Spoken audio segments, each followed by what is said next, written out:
Hello, my friends. I apologize for my long absence.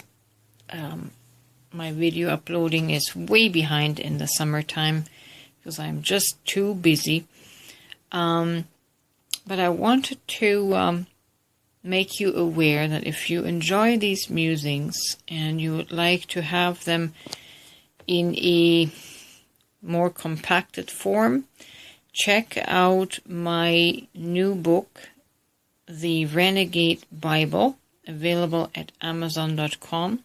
You can buy the hardcover at a reduced price, or you can buy the single volumes, Renegade Musings, Journey into Consciousness, volumes 1, 2, 3, 4, and 5 are currently published. And get yourself a wonderful bedside read. They're easy to understand, short little chapters, and I think you're going to have a hard time putting it down. Also, I would like to invite and encourage you to ask questions and leave them in the comments, and I can make musings in response to your questions, and I think that would be very interesting, and then I can do something more direct for your interest and respond to that from my intuitive consciousness, if you're interested in that. So just leave a comment, leave your insight, leave your question, and I will make a musing about it sometime down the road.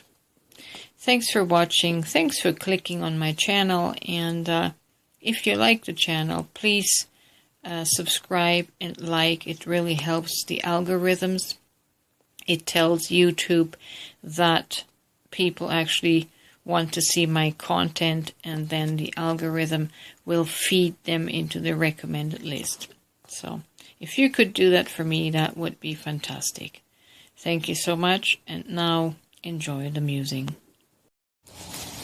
How am I going to talk about this without stepping on people's toes?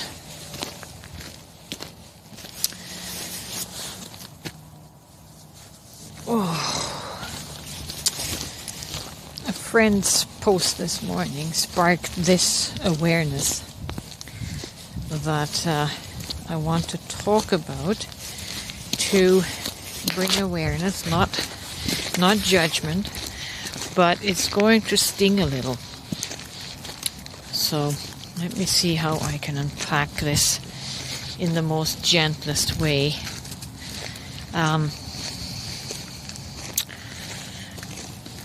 I guess I should start by saying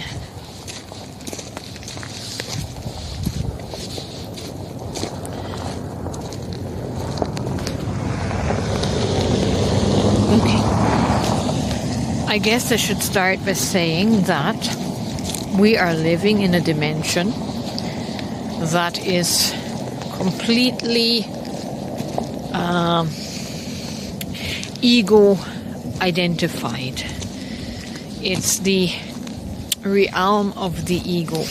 It's the realm of self-identification to the minutest detail. And I think the biblical phrase for this is called the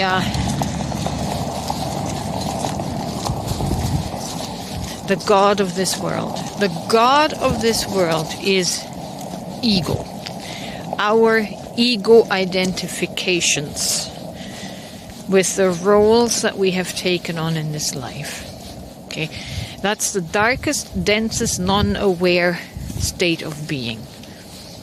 Ego rules the roost. There's not even an awareness of ensoulment, right? The soul is asleep. But when a person awakens to soul, soul is of a higher dimension. The Christ awareness is of a higher dimension. It honors free will. It honors autonomy. It honors sovereignty. So you are probably aware that there is very little soul at play here on this earth in the bulk of humanity, right? And that's not to fault anyone. We all came in here to play the role of the sleepwalking persona. The point I want to get to now is the role of motherhood. Okay, the egoic identification of mother, being the mother. If you are aware of your trauma and your karmic wounds, then you will be aware, if you have a mother, that you're not on good speaking terms with or relationally with because your mother mistreated you. That's what I want to speak to actually here.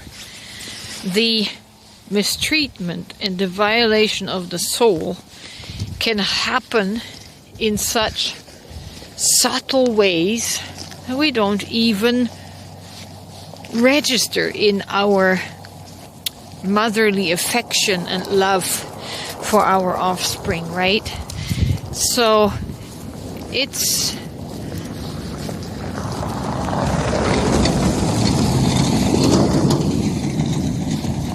something that we do sleepwalking. And you might say, well, how do you know, Renee? You're not a mother. No, I'm not a mother. But I used to be a child that had a mother that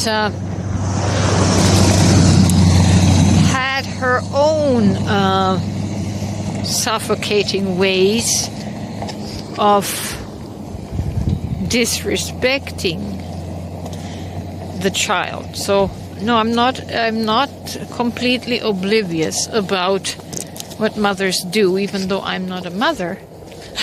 I am the child of a mother.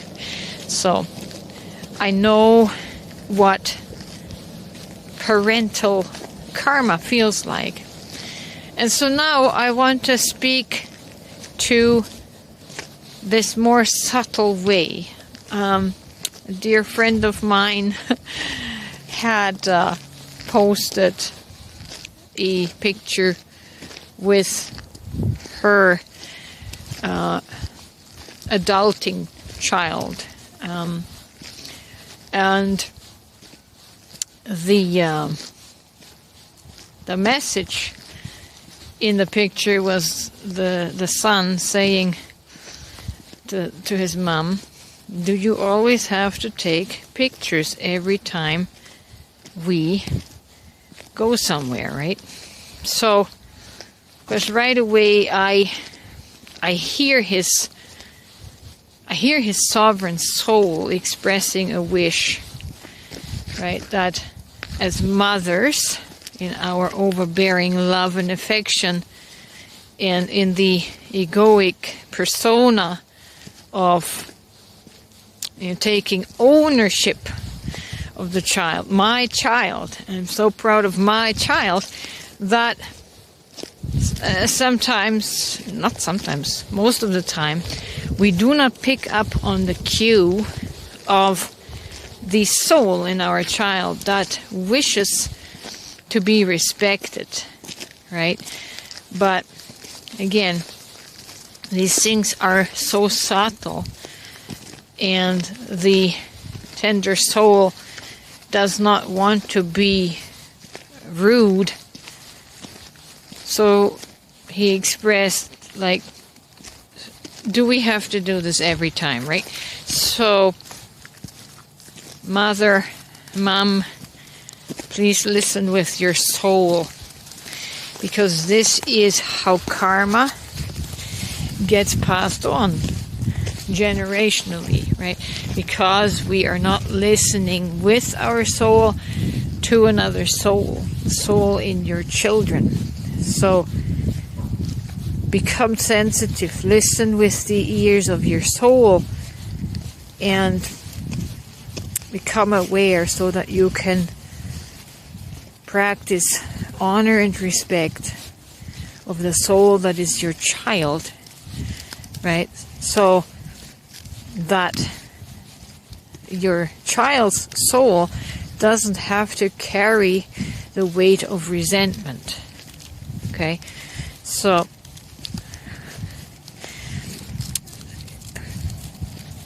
these things are so subtle. It is time.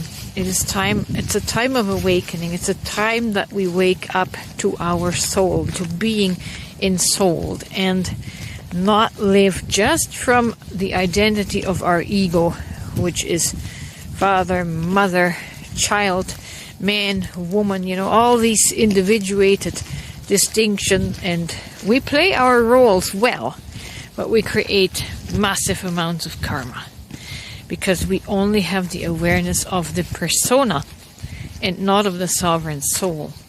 And every human being has a sovereign soul concealed behind the egoic persona. We must begin living out from our aware soul so that we honor these souls in our children, in our upcoming generation, and so that they can learn and express their soul instead of their wounded ego. And that way we break the karmic cycles. Does this make sense? And I hope this wasn't too harsh, but I want you to become aware of your soul and the soul in your children. And when they express something, when they're trying to express their authenticity, their feeling, their sovereignty, we have to have the ears to hear that and the heart to honor that, to respect them. Okay? So maybe don't take those pictures at every outing. Hold them in your heart and honor their wishes.